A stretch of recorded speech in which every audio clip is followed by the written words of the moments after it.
Because they say knowing yourself, is it Aristotle, is true wisdom. And I'm going to be bold and get away out of this, space where people think I'm a certain way. And I always think about God who gave us all this life.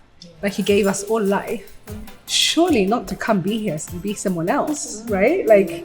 But sometimes as parents, we spend their whole lives just trying to mold them into a particular mold, for them to be a certain way because that's what society wants. But there's so much noise and so much pressure to fit in. And I think we forget that fitting in is not belonging.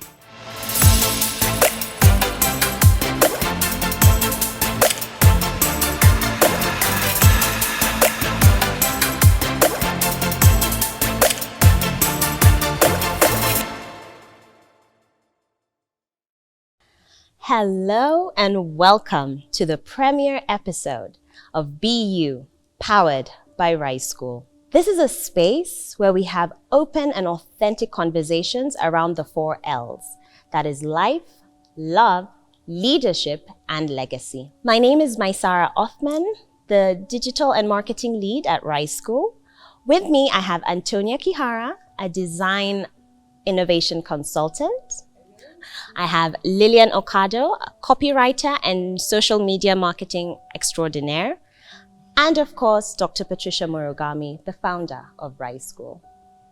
So ladies, how excited are we about this premiere episode? Ooh, totally. Oh my goodness. That's the challenge we'll be talking about. Totally. Well, fantastic. Yes, finally we're here. So let's get into it. So our conversation today is about life, yeah? And I would say my favorite quote is by Dr. Seuss, yeah? Allow me to read it.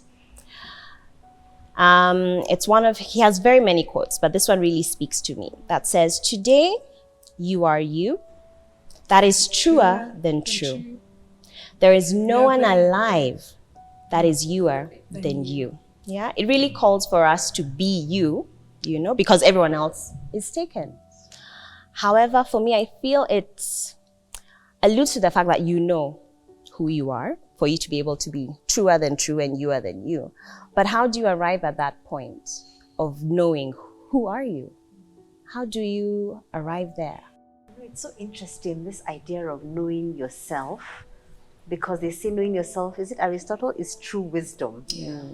And sometimes we expect other people to know us, to understand us, yet we don't know ourselves. So I think being able to spend enough time to understand what you like, what your strengths are, what you don't like, what triggers you, what spaces you feel you can really thrive in.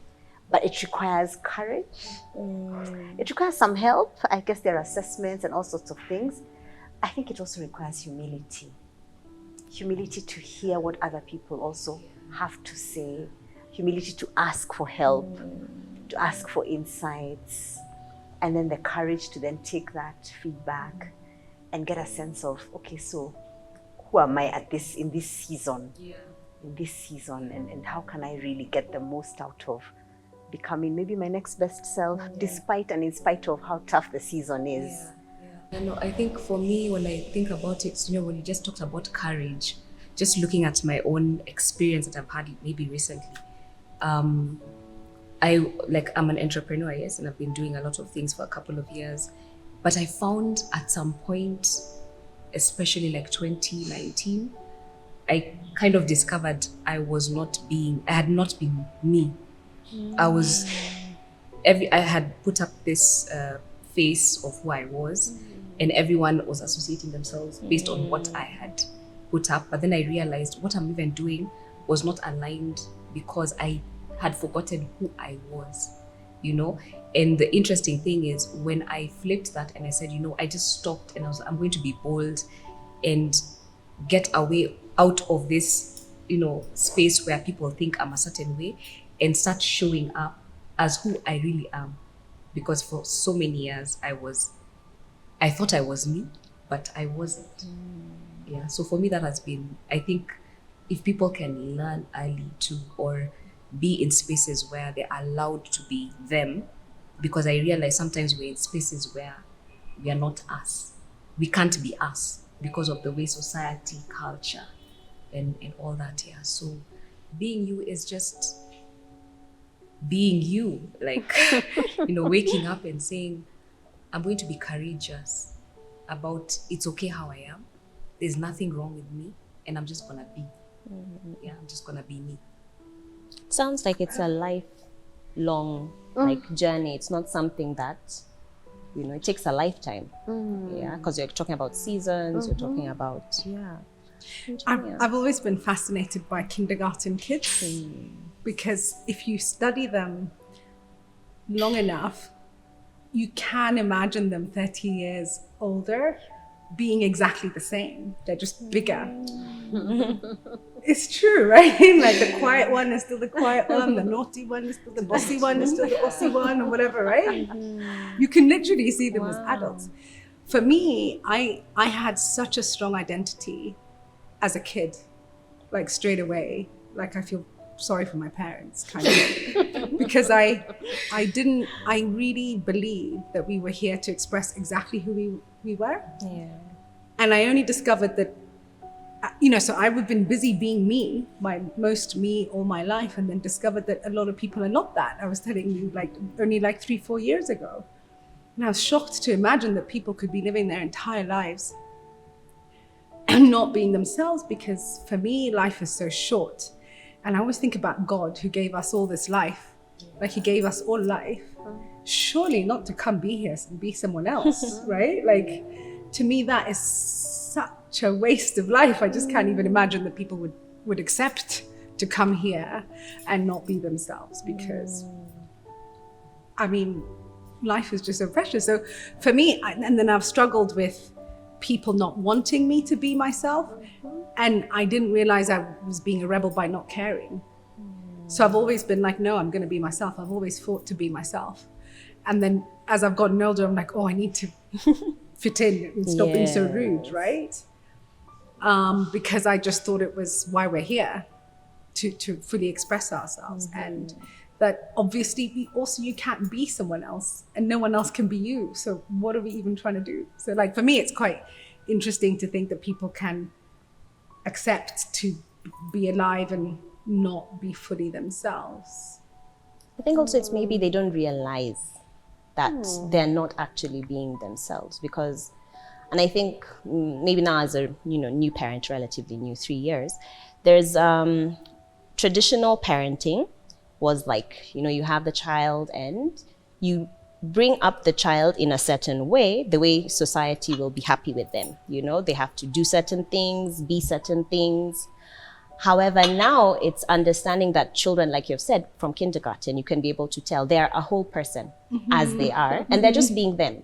But sometimes as parents, we spend their whole lives just trying to mold them into a particular mold, for them to be a certain way because that's what society wants. So already they grow up not really realizing that they're not being themselves. They're just being whoever mommy wants them to be because mommy will be happy, things like that. So I think it's an awareness that people don't really have, that are you really being you? And if everything else, you had all the money in the world, there was all the time in the world, would you still do the things you're doing now? Because that is true to who you really are, I think. It's such a great point. And we're just thinking about the kindergarten and parenting and what you talked about. How does one know they're not being them? Yeah, because I'm reminded of one time when I was working years ago, and this manager would tell me, Patricia, you can never lead anyone. What? You can't lead anyone when you're so soft. You're so soft and you're so... That kindness, by the way, will take you nowhere. And I remember for a season, I tried to be rough and loud. It was so much work. And, you get acidity, and I was carrying Marlocks in my handbag because you're really not being you. And so it gets me to ask myself, how do you know you're not being you? Is that you keep feeling like you're trying so hard to be in a skin that's not yours, to please someone else. Anyway, eventually, But you're uncomfortable. Yeah. Exactly, Yeah. and That's one of the signs, right? Exactly. But there's so much noise and so much pressure to fit in And I think we forget that fitting in is not belonging. So there's pressure for us to be uncomfortable. What do you mean? No, like when people are giving you pressure to be something and they're Yes. saying it's uncomfortable, Yes. we've become comfortable with being uncomfortable. Like normalizing it. Yeah, Like we've normalized, it. that you should just be uncomfortable. You know, just fit in, just be uncomfortable. Yeah, to It's fit what in the we're- status quo. Yeah. And then you find you can't sleep at night. You find you're making such an effort to do things that are not true to you. And I think ultimately, you're really deeply unhappy. Yeah. And even when you say you're trying to do things that you find that you're even struggling, Just regular, everyday those things. things that you think you should be doing, Yeah. they're not working out. And you only discover once you get out in a totally different environment, then you're like, oh my God, what was I doing? Yes. There. What was Yes. that? It's like the lights It's are like- put on, right? Yeah. And you've been in this dark space, but you didn't know it was dark. Wow.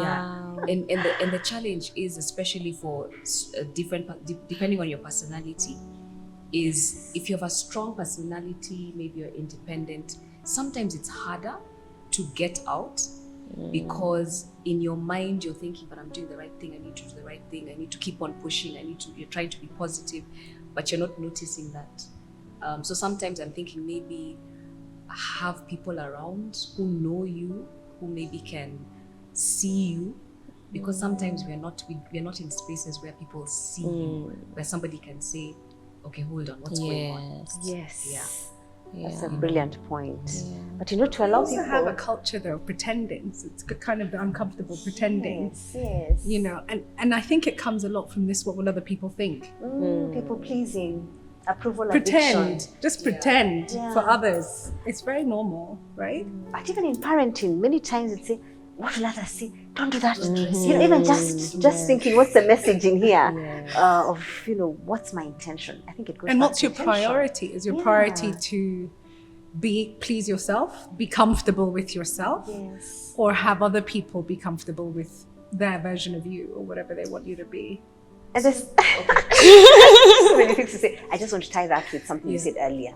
So I think it's not only being comfortable with ourselves, but with our maker.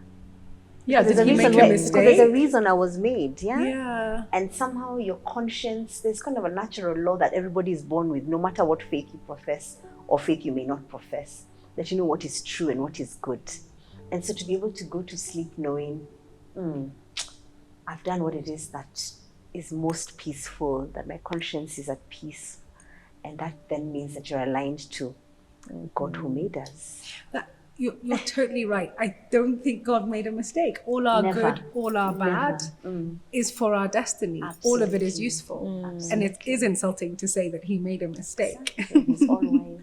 Right? Very true.